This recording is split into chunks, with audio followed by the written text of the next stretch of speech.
وکړو. الله ټول ډېر عزت وکړه. تاسو ټول ته پته ده چې نن دا کوم د غونډې دا موقع ده،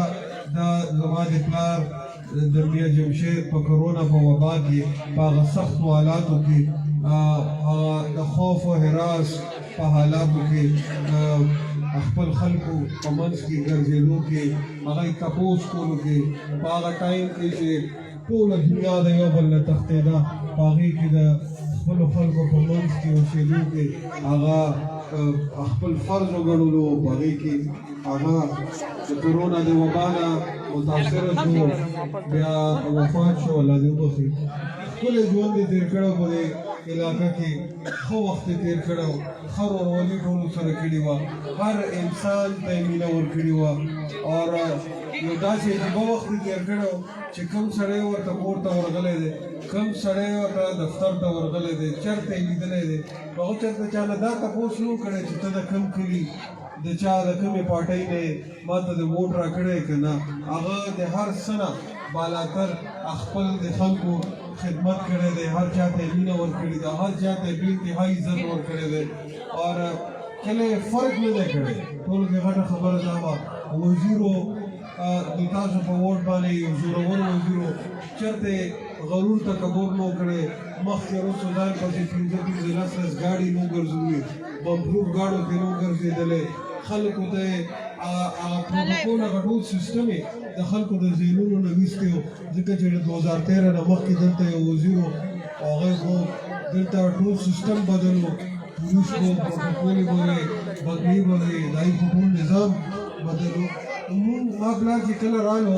نو هغه دلته د خلکو په ذهن کې هغه ټوله خبره بدله کړه. هغه خلکو په دې شي باندې پوه کړ چې دا ووټ چې دی دا تاسو ورکوئ هغه کس ته چې کوم کس تاسو خدمت کوي. دا ووټ د چا په وینا باندې نه دی، دا ووټ د چا د سوال مینت نه دی، دا ووټ د چا په تقریر باندې نه دی، دا ووټ د هغه سړي دی چې کوم سړی دې علاقې ته خیر ښېګڼه رسوي، د دې علاقې کار کوي. نن تاسو ټول وګورئ، نن پور نوخار په ترقۍ روان دی، نن غون نوخار په ترقۍ روان دی. نو شرکلا 2013 نه مخکې څنګه وه، نن نو شرکلا څنګه ده، د ځمکې د اسمان فرق دی پکې. نن نو شرکلا چې کوم د انسان بنیادي ضروريات هغه یې درې، یو یې صحت، بل یې تعلیم او بل یې انفراسټرکچر، روډ، ګلۍ، نالۍ، کوڅه، دا شیونه دا د انسان په ژوند کې بنیادي سہولیات دي چې کوم حکومت وخت ته پکاري چې هغه هغوی ته ورکړي. که زموږ تاسو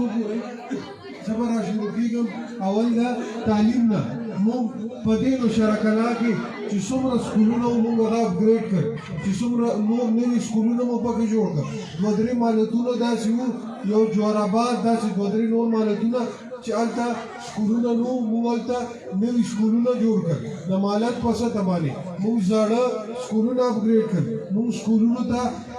سامان ورکړو، کرسۍ، میزونه، سیسټم ورته برابر کړو. موږ د سکولونو کې د استاد حاضري لازم کړه. استاد خو به سکول ته راتلو نه، ځکه چې یاره نه وه. پرویز خټک چې کله وزیر اعلی و هغه د استاد د حاضرۍ سیسټم ټیپ کو چې کوم استاد به نه راتلو د هغه نه به پیسې کټ کېدې او هغه به واپس هم په هغه ټولو استادانو باندې لګېدې. موږ نوخار ته ښه تعلیم ورکړو. نوخار واحد ضلع وه چې پکې میډیکل کالج نو.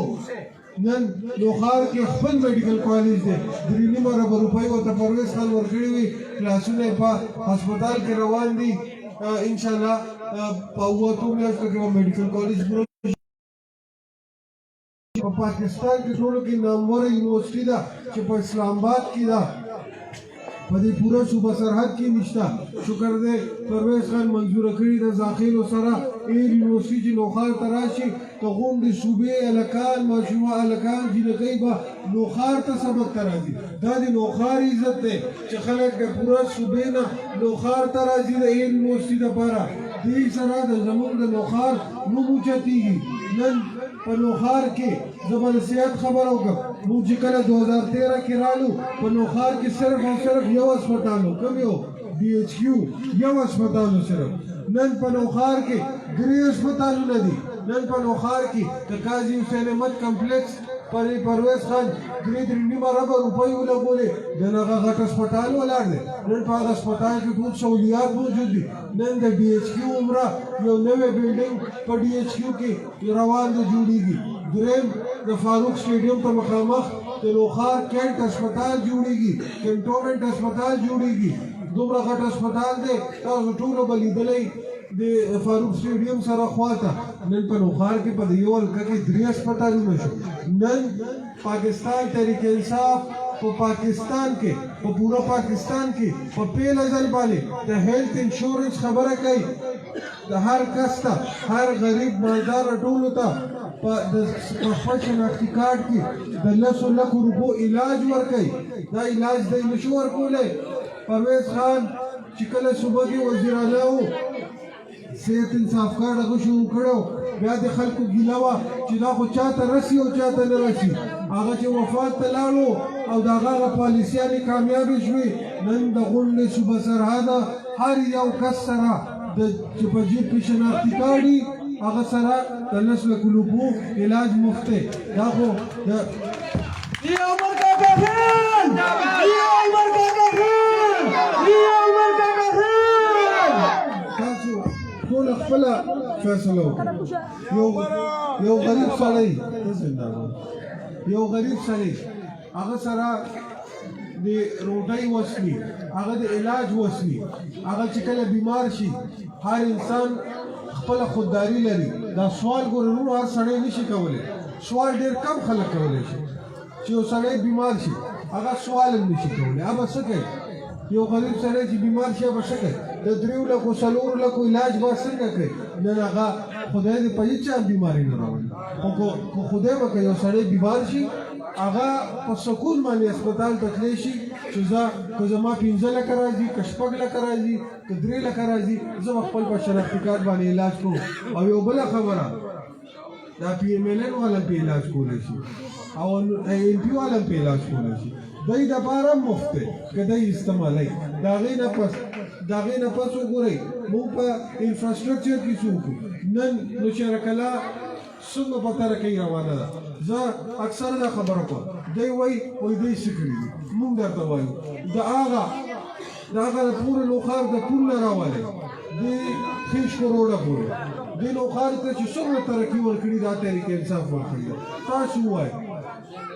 د زوړ هسپتال روډ راوالی تحریک انصاف جوړ کړی تحصیل روډ راوالی تحریک انصاف جوړ کړی لیمبوالو لار راوالی پینکۍ روډ راوالی ګمبد شاه بابا روډ راوالی هغې ته مخامخ روډ شاګل بابا رډ روډ هغې ته مخامخ بیا د هغې نه مخکې قاضي حسین احمد هسپتال ته چې روډ ځي چې مینه باخیلو ته ټچ کېږي د هغې نه پس ګډې لاره دوراني سټریټ د خیشکو دا روډ دا چا جوړ کړي دي دا د مین روډ وي د دې نه پس چې په پوره لوخار دا څومره لوخار ګنډلی شوی دی په دې روډونو کې دا تحریک انصاف کړی دی 80% چې څومره ګلۍ دي په دې نوشهره کلا کې هغه تحریک انصاف کړي دي د هغې نه پس تحریک انصاف دا دی اسحاق خان ناست دی دی هلته 30 کاله هغه حلقه باندې سیاست کړی د دې په حلقه کې اسحاق خان ماته وایي زموږ په حلقه کې د لایټ دا سیستم نشته د سولر لایټ دا موږ تاسو ته سولر لایټ سیستم لګولی دی پیله ځل نن لوخار رڼا دی نن چې تاسو لوخار هر روډ ته وځئ هلته لایټونه دي هلته سیستم دی هلته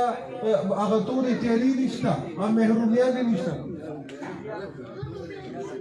مېرونیانې نشته نن لوخار جوماتونو ته موږ پیسې چالو کړي دی وایي اسلام لپاره موږ څه کړي دي موږ قرآن کې موږ اسلامي تعلیمات کې موږ ناظره لازم کا موږ لسم پورې ترجمه لازم کا قرآني د اسلامیت په سلیبس کې چې څومره غلطیانې وي موږ هغه سمې کړي موږ د جومات او د مدرسې تر فنډ خبره کوو موږ د امام د تنخواه خبره کوو موږ د جومات د سولر خبره کوو موږ د جومات او د امام د عزت او د وقار خبره کوو موږ د اسلام لپاره دا کړي دي پرویز خان چې وزیر اعلی 10,000 روپۍ امام ته ماهانه هغې کې لږه مسله وه هغه دور حکومت کې ونه شو انشاءالله په 2-3 میاشتو کې به دا عمل شي موږ په دې لوخار کې 70-80% جوماتونه سولر رایز کړل چې بجلي ځي او تاسو ته تکلیف وي موږ دلته د دوه درې څلور جنازګاګانو نه علاوه موږ ټولې جنازګاګانې جوړې کړې هغه څلور جنازګاګانو ته موږ پیسې جوړې دي خاطر خیلو والا باندې کار چالو شو 1,40,00,000 ورکړي وي ډسمنټلینګ یو شو انشاءالله موږ کوشش لرو چې دا نوي جوړه کړو او دا تاړه د خیر د دې د پاسه جوړه کړو دا به ښه غټه جنازګۍ انشاءالله بله هلکان ولاړ دي تاسو ته یو خوشخبري ده د خاطر خیلو ګراوند کې د 12 کروڑ روپو انټرنیشنل لیول هاکي سټیډیم منظور شوی دی انشاءالله دا به د نوښار لپاره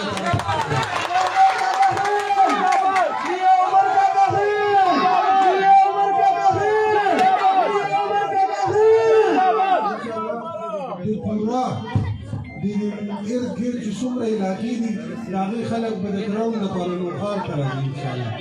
اور موږ کوشش دی چې موږ د هلکانو لپاره د سپورټس موږ به انشاءالله د میاشت دوه پس